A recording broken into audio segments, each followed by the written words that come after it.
Salut tout le monde. Salut. Bienvenue dans Café Série, on est de retour, c'est le mois d'octobre, donc on a encore plein de nouvelles séries à vous faire découvrir. On est déjà à l'épisode 36. Ouais, ça C'est passe vite, dingue. hein. Bah oui, ça passe vite, et vous allez voir que c'est la rentrée des séries, donc en fait, le plus dur, ça a été de choisir. Tout simplement, on a mis plus de temps. C'est pas faux. On a mis plus de temps à choisir le sujet qu'à préparer l'émission. C'est clair. Hein, clairement, tellement il y a de nouveautés. Après, bon, il y a des nouveautés qui valent vraiment pas le coup. Et peut-être qu'on en reparlera plus tard, mais bon, c'est quand même assez moyen niveau rentrée des séries, mais on a quand même retenu des trucs super sympas à voir. Ouais, j'avoue. Donc, Les rentrées des networks, c'est plus trop ce que c'était. Ouais, mais bon, on va quand même continuer l'émission. Ne partez pas tout de suite, on a des choses intéressantes à dire malgré tout. Donc si vous le voulez bien, on est parti pour le Café Série numéro 36 avec les news. En petite sélection de news ce mois-ci, pas grand-chose d'intéressant. Enfin, si, il y a eu des news du style des renouvellements de séries ou des saisons complètes, mais c'était pas non plus à retenir. C'était pas très très intéressant. Par contre, il y a une news qui est arrivée sur les médias français il y a 2 jours. Alors ça a fait le tour de l'internet. Ouais, forcément. Parce que c'était en gros une exclue d'Europe 1. Donc voilà, la news, c'est donc Camille Cotin qui a annoncé qu'elle allait jouer dans Killing Eve. Donc c'est hyper cool. Camille Cotin, vous la remettez à 10%. Le remake de Fleabag qu'on préfère oublier. Mouche. Oui, même tu le cites déjà, c'est beaucoup trop. Tellement c'est mauvais. J'ai pas eu l'honneur de le voir. Non, il faut pas. Mais Camille Cotin est quand même une super actrice et donc comme ça, au micro d'Europe 1, chez Vandel, elle a lâché qu'elle allait tourner dans la saison 3 de Killing Eve avant de faire la saison 4 dernière saison de 10%. Ouais. Et sauf que là, le malaise total, personne ne connaît Killing Eve. Sérieux ? Magnifique. Ah non, mais là mais c'est hallucinant. C'est pas une émission, donc je cite Culture Média. Oui, l'émission s'appelle Culture Média. Ben voilà. Laissez les podcasts séries aux gens qui connaissent les séries et arrêtez de... Voilà. Enfin, ça m'énerve parce que... C'est pas une série obscure, elle a quand même gagné des Emmy Awards. Quoi. Mais c'est passé sur Canal+, on peut pas dire c'est sur une chaîne de network ou qu'on peut pas voir en France. Non. Elles ont été récompensées, on a Canal+, parlé il y a eu des affiches et tout. Mais partout. Il y a des affiches dans la rue. Mais oui. Et voilà, la culture média, ils connaissent pas Killing Eve. Non mais... Voilà, donc du coup c'est cool, elle a lâché une super info et personne n'a rebondi dessus, mais... Bah non, c'est cool, hein, super actrice, ouais. Du coup, oui, parce qu'il y a pas mal de scènes qui se déroulent en France. Il y avait les faux parisiens. Il y avait les faux parisiens, c'est vrai. Là, du coup, ils ont une vraie bonjour. française. Oui, donc voilà, ça serait cool. Et puis de toute façon, on sait que en fait, la connexion, c'est que comme elle a fait le remake de Fleabag, qui est écrite et jouée par Phoebe Waller-Bridge, qui fait Killing Eve, carrément. Bah oui, c'est ça. Voilà la connexion. C'est pas juste, ils sont pas tombés sur Camille Cotin par hasard non plus. Hein. Effectivement. Faut pas exagérer. Autre news dans un style totalement différent, donc The Walking Dead, toujours pas mort. Non, toujours pas mort, il se porte toujours là. Hein. Et la série, donc, on va avoir un nouveau spin-off. Donc, il y avait déjà le spin-off qui s'appelait Fear the Walking Dead. C'était nul. C'était pas terrible. C'était pas mesuré, mais oui. Donc, un nouveau spin-off qui va débarquer au printemps 2020. Il va se situer 10 ans après l'apocalypse zombie, parce que dans la série, il y a un petit bond dans le temps. Ouais. Donc, ils vont essayer un petit peu de raccrocher les wagons là-dedans. Et elle sera centrée sur de jeunes personnages. Donc, c'est vraiment des teenagers ou des débuts, des jeunes adultes. Ouais, still the 100, en fait. Un petit peu, ouais. Donc, comme ça se situe 10 ans plus tard, ce sont des personnages, en fait, qui ont passé le plus grand de leur vie, on va dire, dans ce monde-là, en fait. Qui finalement se rappellent plus du monde d'avant. Ouais, c'était quand ils étaient tout petits, du coup, ils vont avoir aucun souvenir. Leur quotidien, finalement, c'est devenu les zombies, en fait. Donc, ça va créer une dynamique différente. Alors, on attend de voir ce que ça va donner. Hein. Ils sont stylés quand même pour des gens qui vivent avec au milieu de l'apocalypse zombie. Dans The Walking Dead, ils étaient beaucoup plus mal en point quand même que ça. On va dire. Apparemment, ils seraient dans une espèce de gated community, donc une cité fermée, quoi, barricadée, où ils auraient... Un peu protégé quand même. Protégé, voilà. Donc, je vais protégé. Ouais. Okay. Et ça sera diffusé chez nous sur Amazon. Ah ouais. Ouais, donc pour le fan de Walking Dead qui suit l'offre légale, c'est un peu compliqué parce qu'il y a la série principale sur OCS, le spin-off Fear the Walking Dead sur Canal+, et ce deuxième spin-off sur Amazon. Parfait. Donc c'est parfait. Tellement simple, ça voilà, aussi. Tout est tellement simple. Bon, ok, on regarde ça. Enfin, non, moi non. Mais toi, non plus, j'ai lâché l'affaire juste là, d'accord. Depuis plusieurs années déjà. Ouais, c'est plus possible. Pas de regret. Et puis de toute façon, on sait que les gens maintenant ils regardent tous Netflix.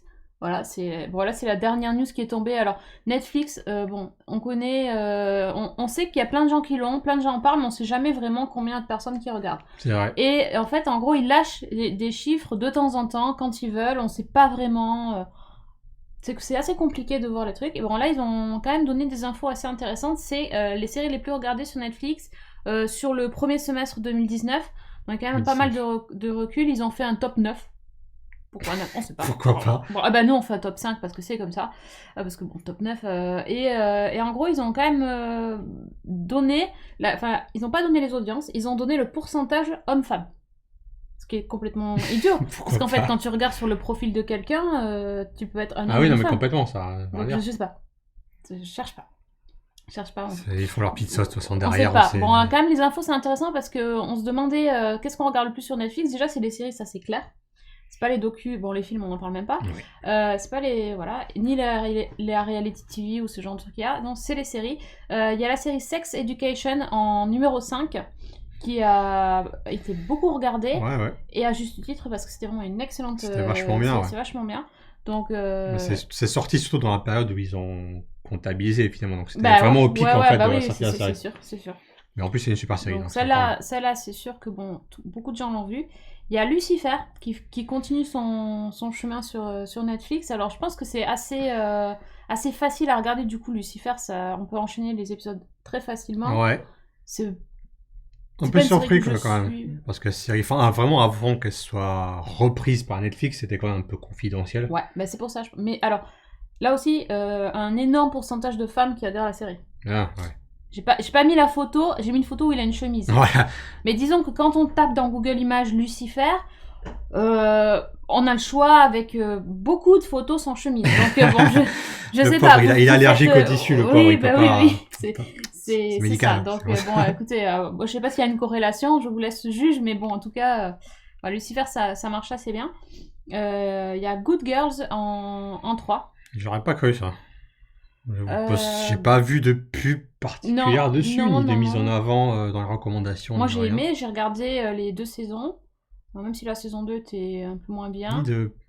Ni de pub sur les réseaux sociaux, je sais que Netflix il marche beaucoup à ça. Ouais, ça c'est assez... Pourtant c'est chouette. Je sais pas, après c'est une série vraiment qu'on peut appeler une série à binger quoi. Vraiment c'est très addictif et puis ça s'enchaîne bien, c'est assez drôle. Ouais, donc c'est cool. Franchement, moi j'ai beaucoup aimé Good Girls, surtout la saison 1. Et alors en deuxième, j'ai envie de dire, bien sûr. Ouais, c'est pas sûr, oui. C'est ultra populaire. Riverdale. Bon, écoute, voilà. No comment. Et en premier, et alors là, Shadowhunters. Ouais. Qu'on m'explique quand même, parce que moi je suis passée mais totalement à côté du phénomène. Je pense que tu n'es pas la cible. Mais oui. Parce que tu vois quand même les 2 séries, c'est quand même plus orienté plus jeune public. T'es en train de dire que je suis pas jeune. Je pense que tu n'es pas la cible. Tu vas prendre un coup de claque. Non mais tu vois, Riverdale j'ai vu, tu vois, j'ai regardé quelques épisodes, je vois ce que c'est, je connais les persos, tout ça, je connais bien l'histoire. Shadowhunter, non. Alors là pour le coup... Non, je connais pas non plus, je crois, ou non. J'ai pas regardé ça. Mais non, mais j'ai même pas vu un épisode. C'est hyper étonnant que ça soit en numéro 1. Mais ça encore, il y a beaucoup plus de pubs entre guillemets sur Shadowhunter que sur d'autres. Ouais. J'en ai pas vu. Il s'est un peu mis en avant quand même sur les réseaux sociaux par Netflix. Ouais, peut-être. Ok, bon, ben voilà. C'est vraiment, je pense, sur le premier pour les ados. Oui, clairement. Donc, écoute, voilà, moi j'aurais. Si on m'avait demandé comme ça, j'aurais dit Riverdale. Ouais, complètement. Ouais. Mais bon. Comme quoi, on peut être détrôné par Shadowhunters. C'est pas pour ça que je vais regarder, mais bon. Voilà, donc en gros, sur le top 5, moi j'en ai vu 2 en entier. Je sais pas. Pourtant, je regardais. En entier, j'en ai vu qu'une en entier. Ouais. Riverdale, j'ai lâché l'affaire. J'ai pas vu ça. Riverdale, j'ai vu quelques épisodes, une demi-saison peut-être. Ouais, pareil. À peu près.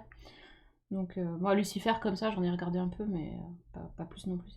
Et je suis d'accord avec la chatroom qui dit que dans Lucifer, Tom Ellis, il est vachement bien. Sérieusement, même avec la chemise, je veux dire. Mais par contre, l'actrice, là, laisse tomber. Ouais. Laisse tomber. C'est une catastrophe. Donc voilà, on verra plus tard, deuxième semestre, ce qui se détache. Ouais, on va voir qu'il y a comme grosse sortie. Il y a des sorties tout le temps, c'est ça le problème. Ouais, mais de trucs qui cartonnent, il y a beaucoup de sorties qui ont pas un peu bidé, mais où il s'est coulé trop de temps. Je pense à Mindhunter, je pense à VOA, Ouais, mais moi j'aurais dit Hill House, tu vois, dans le top aussi, on en a... C'était l'année dernière peut-être. Ouais, c'était fin d'année dernière, Hill House. Ouais, c'est un problème de chronologie. Ok, bon bref, voilà. Donc ça c'était les séries de Netflix. Et là on va totalement changer d'horizon. On va passer côté comédie. Et en gros, je vous ai fait un petit top 3 des comédies, des nouvelles comédies US qui sont arrivées sur les networks dans la rentrée des séries. Puis 3 comédies de 3 networks différents, voir ce que ça vaut. Et on va voir si ça vous donne envie ou pas. Donc c'est notre top 3 des comédies.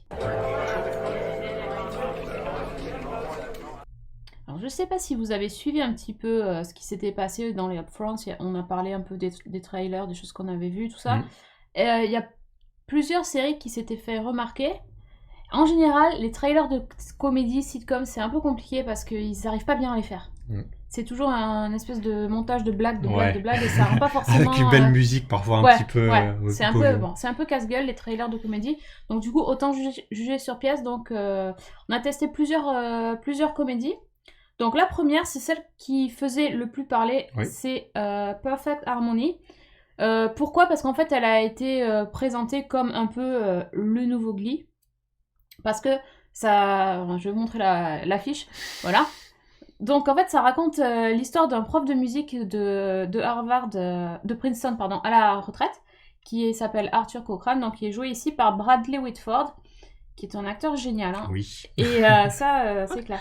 Et donc en fait, ce mec, il est au bout du rouleau. Hein. Voilà, il est à 2 doigts de se suicider. Enfin, il a ingéré de l'alcool, il veut prendre des pilules, tout ça. Il s'arrête devant une église. Et là, il entend la chorale de cette toute petite église qui est en train de répéter, et c'est un massacre. Mais l'horreur totale.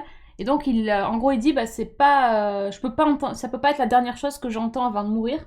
Donc, il se précipite dans cette chorale. Bon, comme il a bu, comme tout, il nous fait un petit blackout. Quand il se réveille le lendemain, il se rend compte qu'en fait, il a été recueilli par une espèce de chorale avec des gens... très différents les uns les autres, un peu réunis comme ça. C'est comme dans le Glee Club, quoi. Un peu des bras cassés, on va dire ce qui est. Oui, c'est ça, ouais. Et de fil en aiguille, il va donc accepter de les aider à répéter. D'accord. Donc, voilà. Le pitch est hyper simple. Ouais. C'est un mec qui vient de Princeton, donc qui est habitué, qui est assez, entre guillemets, distingué, qui vient d'une grande ville, qui est... voilà, quand même, c'est pas n'importe qui. Et il se retrouve dans cette... c'est une toute petite ville où tout le monde se connaît, un peu des rednecks, quoi. Vous voyez le style de gens. Et bon, évidemment, il y a un énorme décalage, et la comédie joue sur le fait que, voilà, il a pas les codes. En gros, il a pas les codes. Alors, autant la chorale n'a pas les codes du chant, et c'est aussi une catastrophe, autant lui n'a pas les codes de la vie en communauté dans une petite ville, etc. Donc il est assez... il a du mal à s'intégrer, clairement. Et donc en gros, c'est quand même sa vanité qui va aider la chorale, parce qu'il y a un gars qui le provoque en disant que sa chorale est meilleure que la sienne, hein, en gros, voilà, je vous la fais pas, hein, la mienne est meilleure que la tienne, voilà. Bam, il va décider d'aider ces gens à gagner un concours de chant. C'est comme ça qu'il va se retrouver à les aider. Donc le ressort comique du premier épisode, c'est surtout sur le fait que les gens chantent mal mais bien. C'est-à-dire qu'ils chantent pas vraiment mal, en fait, ils font semblant de chanter mal, hein, on est d'accord. Et donc il va les coacher pour et faire ce concours qui arrive dès la fin du pilote, quand même. C'est un truc... voilà. Vite, ouais. Donc après, ils vont enchaîner, ils vont passer sur autre chose, quand même. Et bon, Bradley Whitford, je le redis, génial. Franchement, il est top, il est râleur, il est bougon, il est désagréable. Il le fait tellement bien. Voilà, il est parfait. À côté, donc, je remets la photo. La blonde, c'est Anna Camp. Elle est connue parce qu'elle a joué dans Pitch Perfect. Elle chante très très bien. Elle chante très bien. Sinon, elle était dans True Blood, elle avait un rôle hyper agaçant. Et elle a un peu le même rôle dans la série. Là, elle est un peu agaçante, vraiment. Mais c'est vrai qu'elle chante super bien. Donc, du coup, c'est un peu le leader de la chorale. Et voilà. Alors, si on aime la musique, c'est cool. Parce qu'en fait, il y a vraiment le même principe que dans Glee. C'est-à-dire, ils s'amusent à faire des mash-ups entre des chants un peu d'église et d'autres. Et donc, ça, je vous le dis parce que c'était dans le trailer. À la partition qui joue à la fin du pilote, c'est une chanson où ils disent Alléluia dedans, ne me demandez pas laquelle. mixé avec Eye of the Tiger. D'accord. Et c'est juste un truc que c'est énorme. Ah, c'est pas mal. Et là, c'est énorme. Franchement, c'est énorme. Ah, c'est cool. Donc, j'ai vu aussi le deuxième, c'est pas mal. Pareil, c'est plutôt sur comment s'adapter, comment embrasser les traditions un peu qu'il pourrait qualifier de rétrogrades pour se faire accepter.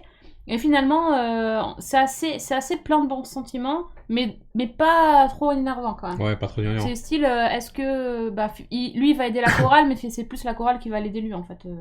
Donc à voir sur la longueur, ça peut être assez sympa si s'amuse musicalement parlant, ça peut être carrément cool quoi. Donc, moi franchement j'ai bien aimé, je vous conseille. Le créateur il a fait une petite sitcom qui était sympa qui s'appelait Speechless. Il a fait des trucs pas mal, le cast est cool, donc je vous conseille à tester. Perfect Harmony, c'est sur NBC pour l'instant. Ouais, c'est pas chez nous. Et c'est combien de temps dure un épisode? C'est sitcom, donc 20. 20 minutes, c'est ouais. Ok. C'est que des 20 minutes, vous allez gagner du temps, hein, je vous le dis tout de suite. Deuxième comédie, ça s'appelle The Unicorn, c'est sur CBS. The Unicorn, donc la licorne. Alors une licorne, qu'est-ce que c'est? C'est un animal très rare. Oui. D'accord? Et cet animal rare, c'est lui. Pourquoi? Parce qu'en fait, c'est une personne qui est veuf, d'accord, qui perd deux filles, et qui va être poussée par son entourage à se mettre sur Tinder. En gros, c'est ça. Oui, c'était... À essayer de trouver une copine. Hein. Et donc, il a jamais testé ça. Il essaye de se mettre sur les applis de rencontre, et en fait il l'appelle la licorne parce que c'est quelqu'un de très très rare, parce que c'est un super père, c'est une personne hyper gentille, et en plus il est veuf, donc il a pas d'ex-femme, il a pas tous les bagages tout ça, tout. Bref, et donc il s'amuse sur le fait que lui il est totalement décalé, enfin limite il sait pas utiliser un smartphone, et il se retrouve projeté dans le monde un peu totalement à l'opposé de ce qu'il croit, enfin tout ce qu'il aime et tout ça. Et en fait, si on partit sur ce pitch-là, franchement, ça serait hyper chiant. Donc, c'est pas vraiment ça. En fait, c'est une comédie dramatique plutôt, sur comment on se remet d'avoir perdu sa femme, comment il élève ses gamins, et comment les amis sont là pour l'aider à le reconstruire. Et en fait, ça a une super...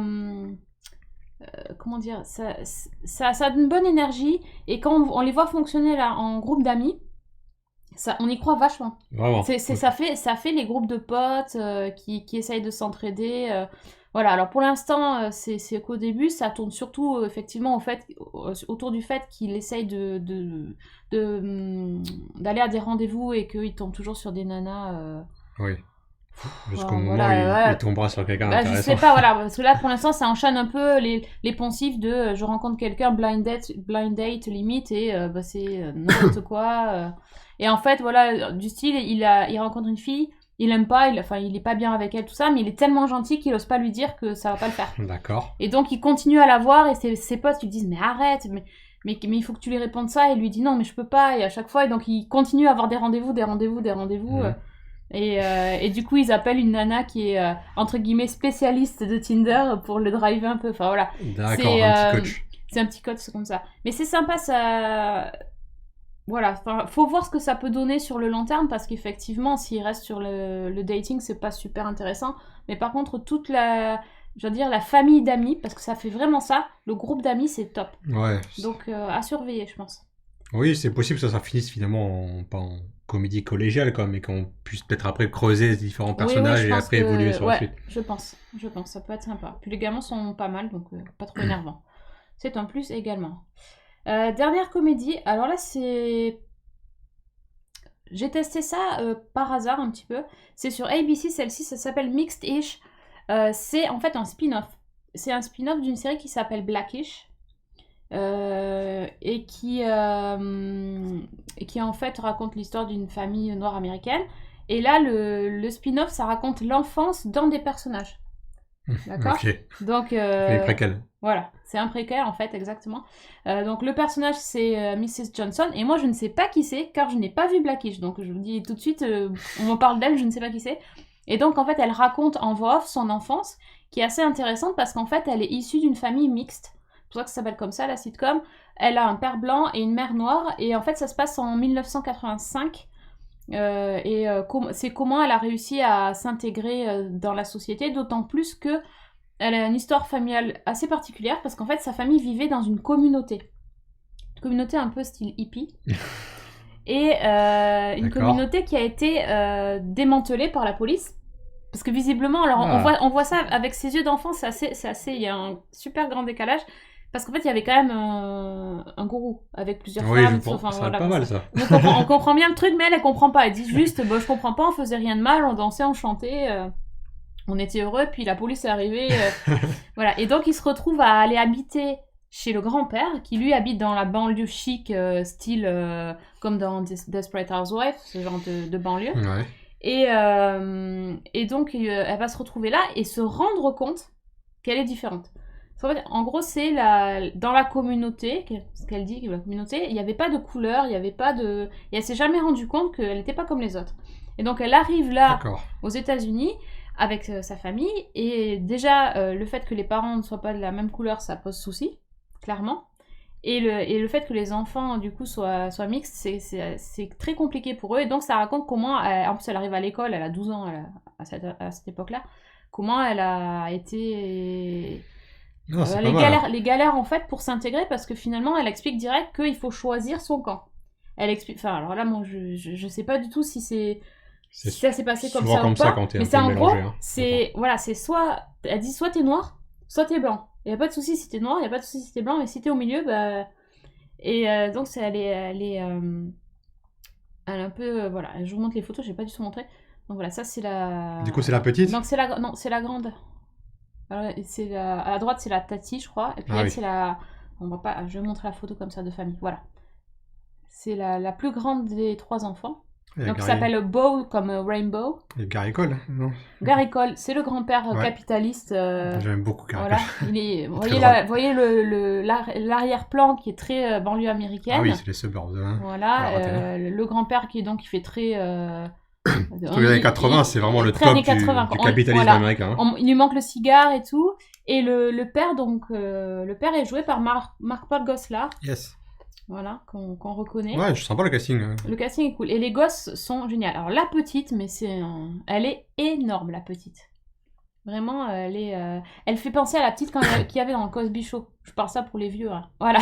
Ah bah, la synchro, quoi. C'est énorme, ça. La télépathie. Voilà, la petite Olivia dans le Cosby Show. Mais c'est exactement ça. Elle est très maniérée, mais très drôle. Et la grande, elle fait très hippie, justement. Et... il y a toute une vibe un peu Michael Jackson, Madonna, tout ça. Ouais, forcément.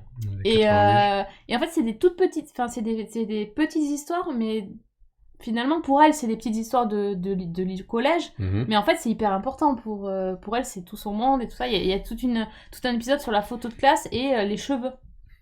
En fait, qu'est-ce qu'elle doit faire de ses cheveux ? Parce qu'elle a quelqu'un la prof qui lui dit... en gros, qu'elle peut pas être sur la photo de classe avec des cheveux comme ça, quoi. Ah ouais. Voilà, elle peut pas, il faut que... D'accord. Voilà. Donc finalement, c'est quelque chose à laquelle j'ai jamais pensé, moi. Et quand je regarde ça, je rigole pas vraiment, je dois dire. Bon, la petite, elle me fait rire parce qu'elle est trop marrante. Mais les situations, là, on les voit, ils sont... En plus, ils sont en décalage avec leur communauté, là. Ils sont à la limite Amish, au début. Oui. Ils ont du mal, hein, les pauvres. Mais voilà. Mais en fait, ça me fait pas vraiment rire. Mais du coup, j'ai envie de savoir comment elle va s'en sortir et quelles épreuves elle va avoir à affronter, parce que je ne m'étais jamais posé la question, tout simplement. Effectivement, voilà, ouais. C'est un angle intéressant. Il n'y a pas de série qui traite de ça. Tu vois, dans le Cosby Show, il parlait pas de l'école. Non, pas vraiment. Il y a pas... centré sur la famille. Hein. Ouais, il y avait Arnold et Willy, quoi. Ils disaient des fois qu'ils se faisaient embêter parce qu'ils étaient noirs. Ils en parlaient. Mm. Mais bon, du coup, sur le fait... voilà, je sais pas, c'est... Non, c'est que ça m'a donné envie de le voir. Hein. C'est sympa. C'est vraiment dans un peu la Blackish, un mélange de sujets sérieux et oui, et de la comédie. Mais Blackish, c'est plus comédie. Ouais.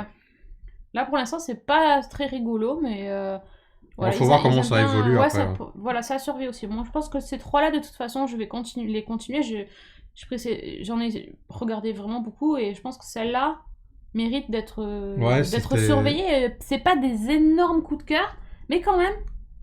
C'est celle qu'on avait à peu près repérée quand on avait fait les upfronts, hein, je crois. Ouais, c'est celle qui avait du potentiel. il n'y a pas de rire enregistré aussi. Enfin, c'est pas les sitcoms insupportables. Moi, je peux plus les rire enregistrés. Ça, c'est terminé. Donc voilà, si vous voulez rire un peu. Maintenant, on va passer à un sujet beaucoup plus sérieux. Ah, oui, changement d'ambiance. Là. Changement d'ambiance, donc avec notre Zoom, préparez-vous, c'est une tuerie. Alors, la tuerie, c'est sur Amazon. Ouais, donc on va parler d'une série qui s'appelle Undone. Donc comme tu dis, c'est une série Amazon qui compte 8 épisodes. La série a été co-créée par, et là je lis mes fiches, Raphaël Bob Waksberg.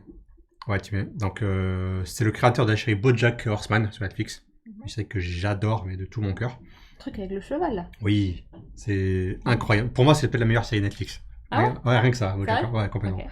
Donc c'est créé par lui et par Kate Purdy. Je reviendrai sur Kate Purdy un petit peu plus tard. Donc, de quoi ça parle? Ça raconte l'histoire de Alma, que tu as montré tout à l'heure. Donc Alma, elle vient d'avoir un accident de voiture qui a failli lui coûter la vie. Elle a fait un petit peu de temps dans le coma. Et en fait, après avoir eu son accident, quand elle s'est réveillée, elle a des visions de son père qui est décédé quand elle était jeune, quand elle était enfant. Et ce père, il va lui révéler en fait qu'elle possède des pouvoirs qui vont lui permettre d'altérer le temps et la réalité. Et il aimerait qu'elle se serve de ses pouvoirs pour enquêter sur sa mort. Parce que lui, il pense qu'il a été assassiné. Il y a eu un accident de voiture, mais il pense qu'il y a quelqu'un qui l'a tué derrière. Donc il voudrait que sa fille enquête là-dessus. Et si possible, qu'elle change le cours du temps finalement. Pour essayer de lui sauver la vie au final. Voilà, grosso modo, le pitch de Undone.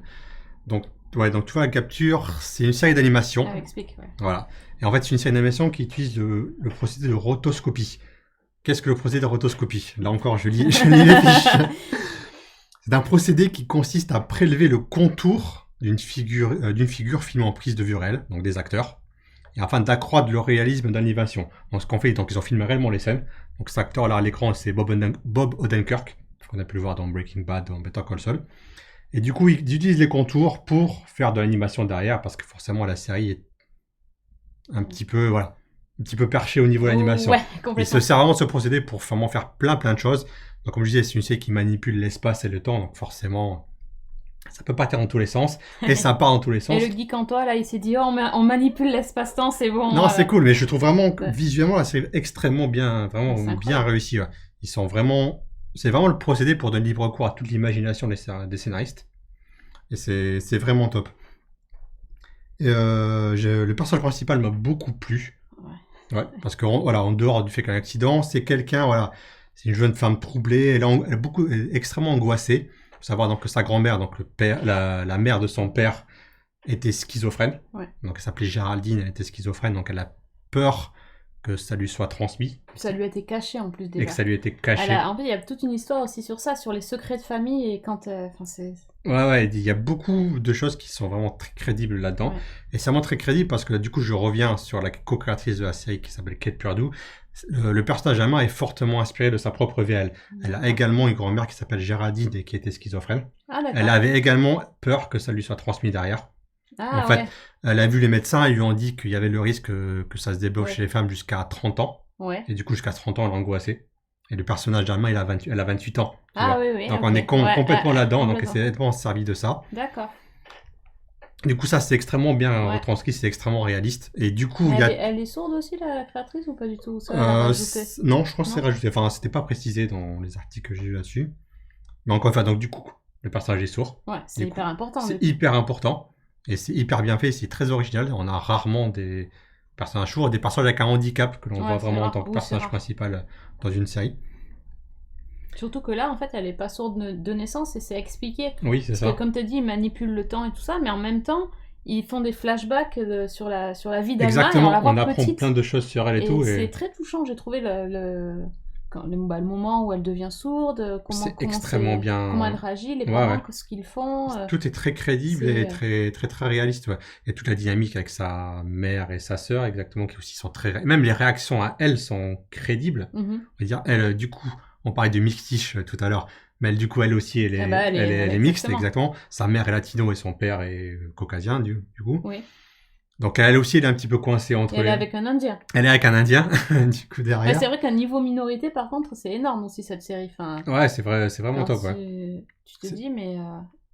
Et puis, c'est juste normal, en fait. C'est pas traité pour être traité. Non, il y a juste une vanne de temps en temps où il se pose blague dessus, mais finalement, le reste, ça n'a pas du tout d'importance, en fait, dans le récit, ouais.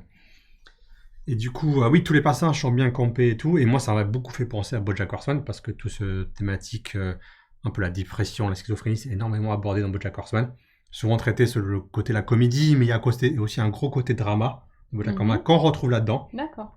Je trouve au niveau de l'écriture, au niveau de la justesse justement de ce traitement des maladies mentales. Ah oui. C'est vraiment, vraiment bien. Et un peu les addictions parfois qui peuvent en découler derrière. C'est clairement présent dans BoJack. Et la pression de l'entourage. Et la pression de l'entourage. Le fait que parfois comment elle réagit, elle se rend pas forcément compte de ce qu'elle fait, elle. Des réactions qu'elle peut avoir dans son entourage. Le fait qu'elle peut les blesser. Elle est blessée, mais elle aussi, elle les blesse derrière. Elle se rend pas compte de ça. Et ça, c'est extrêmement bien traité derrière. Et c'est aussi bien fait dans BoJack Horseman. Et il y a aussi le fait qu'elle puisse... alors, comment dire, comme elle manipule un peu l'espace et le temps, qu'elle puisse changer d'endroit systématiquement, la façon dont elle change d'endroit d'une seconde à l'autre et comment c'est... Bah du coup, tout le procédé d'animation est extrêmement bien. Ouais. C'est hyper bien fait, on a l'impression que c'est hyper fluide, tout s'enchaîne... normalement, alors que pas du tout, alors que elle a changé d'endroit, de temps, de lieu. Ouais, et tout et parfois, il y a juste un objet. Moi, j'ai adoré le truc des clés. Ouais, le truc des clés, c'est top. C'est génial. Il y a juste un objet qui est là pour nous rappeler on est dans quelle réalité, on est à quel moment. Parfois, ça mélange deux scènes. Il y a deux scènes qui reviennent après. Tu la revois après dans l'autre sens. Ça, c'est la construction. Il y a des trucs qui sont introduits au début de l'épisode, tu comprends pas pourquoi, et puis après, tu vois le déroulement, et tu vois finalement, c'est elle un peu qui a joué avec ça, et tu comprends tout le truc. C'est extrêmement bien construit. C'est franchement génial. Et ça reste sur un scénario de base. En fait, il y a la vie normale, c'est-à-dire elle va au boulot, il y a sa sœur qui fait sa vie et tout ça, donc elle doit aider sa sœur. Sa sœur va se marier. Il y a tous les préparatifs du mariage, donc on voit que ça avance dans le temps normal, et puis après il y a elle qui... Il y a des petits interludes. Voilà, et c'est hyper bien fait parce qu'on la suit dans la réalité. On la suit dans ses interactions avec son père qui sont hors réalité. Et ça s'enchaîne. Du coup, on voit pas le temps passer. Non, ça va hyper vite les épisodes. C'est pas pareil, c'est des épisodes de 20-25 minutes grosso modo. C'est très court. Mais t'as juste envie de voir le suivant une fois que c'est terminé en fait. En fait, il y a 8 épisodes. Et ça s'enchaîne très très vite. Et puis bon, j'en veux d'autres. Ah, mais complètement. Il y a une saison 2, je crois, qui est prévue. Il me semble. Je sais pas, mais quand tu vois la fin, de toute façon. Et en plus aussi, il y a ce côté, il y a tellement de thématiques, c'est énorme. Il y a le côté mythe par rapport aux origines latino, par rapport il y a le mythe indien. Le mythe indien, ça c'est très original, c'est pas utilisé. Le chaman. Le côté chaman, le côté que, on va dire les gens. Quoi, mais bon, c'est ce genre dans les trucs très SF, pas dans les trucs. Bah non, pas dans une série Amazon. La fumette et tout ça, qui ouvre les esprits. Ouais, c'est ça, mais au niveau du traitement des maladies mentales, comme quoi eux, ils sont traités différemment, ils sont un peu une porte vers les esprits, ils sont vénérés en fait là-bas. Nous aussi, on va plutôt les enfermer. Et du coup, elle est un peu coincée entre les deux. Ouais, il y a ça, il y a plein de choses. Et puis, il y a tout le côté scientifique. Parce que le père, c'était quand même un scientifique, un universitaire, donc il parle de trucs de scientifiques. Oui. Voilà, vous voyez le truc sur l'espace-temps, tout ça. Mais c'est aussi lui qui a introduit le côté un peu chamanisme et tout dedans. Il a quand même l'esprit un peu ouvert, la père. Oui, voilà. Il est à la fois très rationnel, côté scientifique. Rationnel, exactement. Qui dévie sur très, très ouvert sur d'autres. Non, mais il y a tellement de choses. Ouais, ça touche plein de choses. Et c'est... il y a un petit côté VOA aussi, un petit peu, en façon un petit peu d'aborder le monde et tout ça, les connexions et tout. Oui, puis les connexions avec l'enfance. Avec l'enfance, où t'as l'esprit plus ouvert, tout ça. Non, il y a vraiment... Mais c'est hallucinant de... C'est très dense, en fait, malgré tout. C'est 20 minutes par épisode. Même j'hallucine. Si on fait une liste de tous les trucs qui sont abordés en si peu de temps, tu te dis, mais c'est... Et à aucun moment, c'est mal fait, c'est mal traité. C'est mal fait, non. C'est souvent très drôle. Et en plus, c'est drôle, il y a des situations drôles. Parce que très drôle, ouais. Ouais, il y a des situations drôles. Et puis, c'est un personnage un peu... c'est une anti-héroïne, quand même. Complètement. Elle est attachante, mais elle est aussi pénible.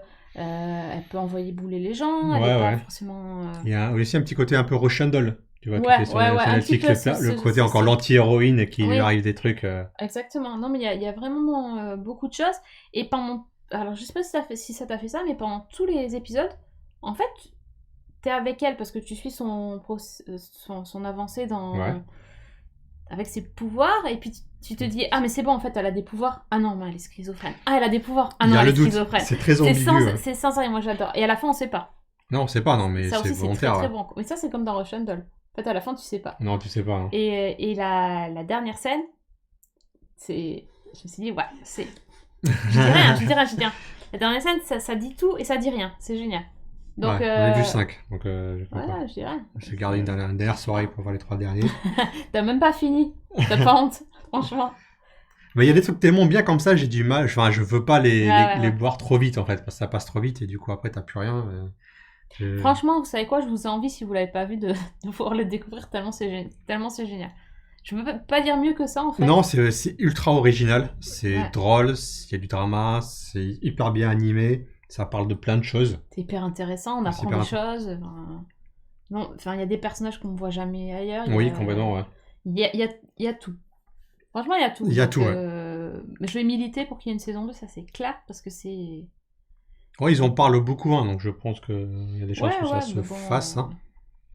Mais voilà, moi, en tant que gros fan de BoJack Horseman, j'ai vraiment été conquis par ça. J'ai trouvé plein de choses qui étaient dans BoJack et qu'on retrouve vraiment dans Undone. Et moi, en tant que non-fan de BoJack Horseman et non-fan de séries animées, j'ai aussi été conquise. Vous voyez que là, on peut difficilement dire que des compliments. Ouais, franchement, c'est 100% une réussite de bout en bout. Je peux pas être plus dithyrambique que ça, tellement c'est un bijou, cette série Undone. C'est sur Amazon, il faut aller la voir, c'est sûr. Faites-nous confiance sur ça. Voilà, allez-y, regardez et dites-nous après surtout. Ouais, laissez-nous vos avis. Hein. Donc, vos ressentis après. Ouais, franchement, ça me ferait trop plaisir de voir qu'il y a d'autres personnes qui ont découvert et tout ça. Donc, et voilà. Et s'il y en a qui ont du boulot chez eux, comme Lionel qui doit monter sa cuisine, ben, tu te dis, quand t'as fini de poser une porte de placard, tu regardes un épisode, ça te fera une récompense. C'est 20 minutes, tu peux faire une petite pause de 20 minutes. Ça te fait une pause et tout, ça te fait une récompense, un but. Faut le prendre comme ça. Une petite friandise pour se récompenser. Non, c'est pas mal. Ah, c'est pas mal. Ah, ça va. Voilà. Ok, bah du coup, si vous voulez discuter de la série avec nous, vous allez pouvoir parler sur Twitter avec nous. Regardez, hop, nos Twitter sont là. Bam. Ouais, c'est magnifique. Donc dites-nous si vous avez aimé cette série, s'il y en a d'autres que vous aimeriez, vous aimeriez qu'on vous présente ici aussi, oui, pourquoi pas, oui. Dites-nous si vous avez vu toutes les séries du top 5 Netflix, ou si vous êtes comme nous... quel est votre top 5 aussi? Ou votre top 5 Netflix, ça va être chaud parce que ça doit changer toutes les semaines. Ouais, c'est clair. Voilà, et puis si vous... si vous êtes en panne, et que vous savez pas quelle série regarder, franchement, vous allez sur Internet. Hop, YouTube, magique, Internet, Café Série. Vous avez tous nos anciens numéros. Donc franchement, si vous trouvez pas là-dedans, voilà. À coup de 4 épisodes par Café Série multiplié par 36. Ouais, je pense qu'il y a de la sélection. Hein. Il y a de quoi faire. Vous pouvez y aller. Et sinon, on vous donne aussi rendez-vous le mois prochain parce qu'on en fera certainement d'autres cours. Et on espère qu'en attendant, vous aurez regardé Undone. Oui, regardez Undone. Voilà. Ça vaut grave le coup. Oui. C'est ça, c'est le mot de la fin. Est-ce que tu nous fais une fin en espagnol ou comment? Non, mon espagnol se limitait à dire hola. D'accord. Ça va pas plus loin. Ok, merci à tous de nous avoir suivis. Donc n'hésitez pas à nous parler sur Twitter et à venir sur la chaîne. On vous donne rendez-vous donc dans un mois à peu près, le temps qu'on regarde quelques autres séries. Et en attendant, passez une très très bonne soirée, un très bon week-end et à très vite. Ciao, ciao.